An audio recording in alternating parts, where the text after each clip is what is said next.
যেই কারণে আমনে গাই যেখানে মিটিং এ বলাইছি আমাগো কেউ বাগে কুরবানি দিতে নিতে চায় না। কি খারাপটা আমার মধ্যে আছে? আমি অফিস দিয়ে কি করি, একটা ফাইল সই করাইলে আমাকে কিছু দেয়, হাত দিয়া দেয় ঘুষ। এবার ঘুষ না, ওটা হাত দিয়া। কেউ রাইট করে না না দিয়া।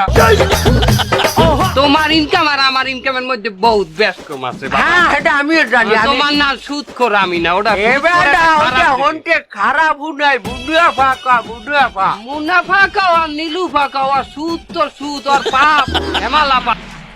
এই জন্য সুদ কর আর ঘুষ কর পাশাপাশি বসা চাই না, বাইরে গেছে। এবার তো কতটাও পাপ আছে, আমার কোনো পাপ আছে? আমি কি করি? আমি ডাহাতি করি। তাছাড়া এই কুরবানিতে আমি কুরবানিতে মুদেক্কা স্পেশালি 2 জন ইমামের বাসায় আমি ডাহাতি করছি। এই দুনিয়াতে ইমামের টাহার চেয়ে হালাল টাহা কি আর আছে? এরপরে ওরা আমার কুরবানিতে নেয় নাই।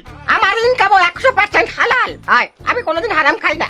চুরি করলেও আমি হারাম হালাল বাইচে বাইচে খাই। এই সেই দিনও আমি চাল চুরি করছি মাদ্রাসার থেকে। তোমরা বলো মাদ্রাসার চাল কোনোদিন হারাম হতে পারে? এই জন্য আমি সবসময় বাইচে বাইচে হালালটাই চুরি করি, হালালটাই খাই। ওটা হারাম হারাম না। অগো কথা অনুসারে অগো কোনোটা হারাম নাই, হারাম হইলাম তুমি আর আমি।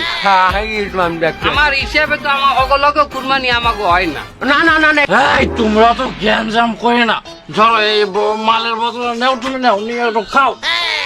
এ বাহুটের আসছে, তুই আমাদের একটি যে সরব এ তুই জানো না আমি জীবনে কোনোদিন হারাম খাই নাই।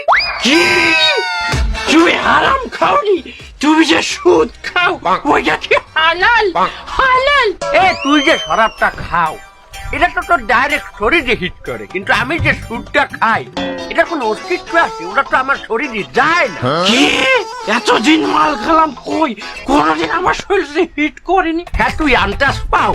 এ তুই যে পরশুদিন এই শরাব খাইয়া ওই ল্যাংডা ওই যে মোড়ের উপরে হইয়াছিস, ওই সাংবাদিকেরা আইজে তো এই ছবি তুললে পেপারে দিয়েছে। হ্যাঁ খবর রাখো।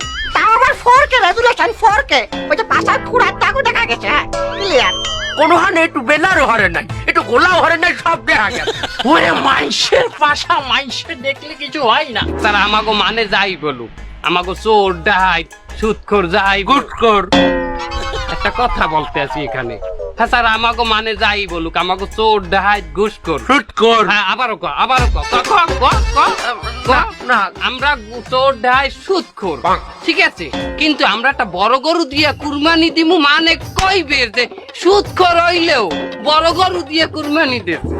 বারে বারে সুটকর কথাটা উঠেও কিসের জন্য? এখানে তো আরো খোরেরা আছে নাকি?